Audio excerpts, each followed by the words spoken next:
So magandang araw sa inyo mga kabakyard. Let's go na naman. Nandito na naman tayo sa ating channel sa Gigi Official TV.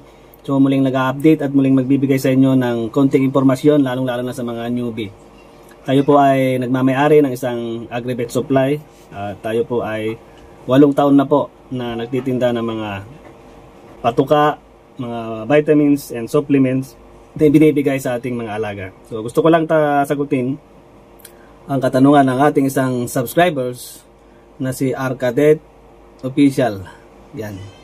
So ang tanong niya, mga kabakyard, ay idol, sana mapansin mo paano naman kung weekly yung turok ng B-complex pero mahina kumain. Ano kaya ang dahilan ng kanyang walang gana kumain, hindi umuubos? 40 grams. 15 to 20 grams lang yung kinakain. Sana mapansin kung anong remedyo para tumakaw.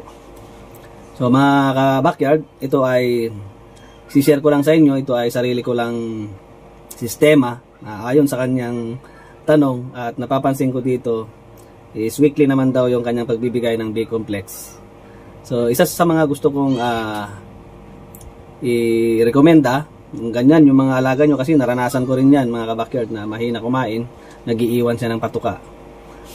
So kadalasan ang ginagawa dyan, pinaka-basic mga ka-backyard, ay pinupurga, pinupurga siya, baka marami siyang bulate, so maaari po yan.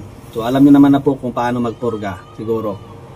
Okay, so pangalawa mga ka-backyard, mag-bacterial flushing po kayo. Yan po yung binibigyan po natin ng antibiotic ang ating alaga kahit wala po tayong sakit na nakikita sa kanya. So maaring may mga karamdaman yan na hindi natin nararamdaman, kasi hindi nga naman natin sila mararamdaman mga kabakyard. Makikita lang natin sila sa physical na itsura, tulad ng pamumutla at walang ganang pagkain. So kadalasan mga kabakyard, ang vitamins, kung vitamins lang lagi ang binibigay natin sa ating mga alaga, hindi rin po yan epektibo kung may mga sakit ang ating mga alaga. Siguro po mga kabakyard, yung alaga nyo nasanay sa ibang patuka, tapos binago nyo, kaya ganun ang nangyayari. So pwedeng ganun po ang mangyayari dyan. Kaya kung kayo po ay bumibili ng mga manok na inyong aalagaan, itanong nyo na kung ano yung mga pinapatuka nila. So ako kasi mga kabakyard, ang ginagawa ko pag nagbabago ako ng patuka is pinapasting ko talaga sila. Ginugutom ko sila, saka ako pupurgahin. At hindi ko sila bibigyan ng maraming patuka mga kabakyard. Kunti lang ibibigay nating patuka sa kanila.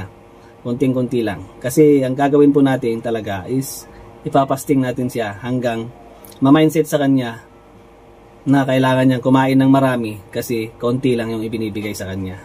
So ang manok mga kabakyard, pagka laging maliit ang ibinibigay mo sa kanya, tumatakaw po yan. Binibilisan niya pong kumain.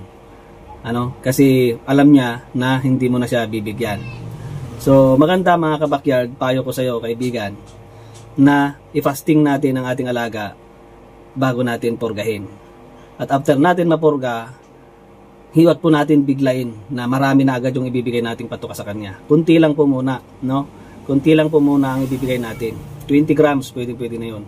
Hanggang sa hahanap-hanapin pa niya yung patuka. Mapapansin niyo yan mga kabakyard. Saka obserbahan nyo kung ano yung mga bottle, ano yung mga grains na kanyang iniiwan.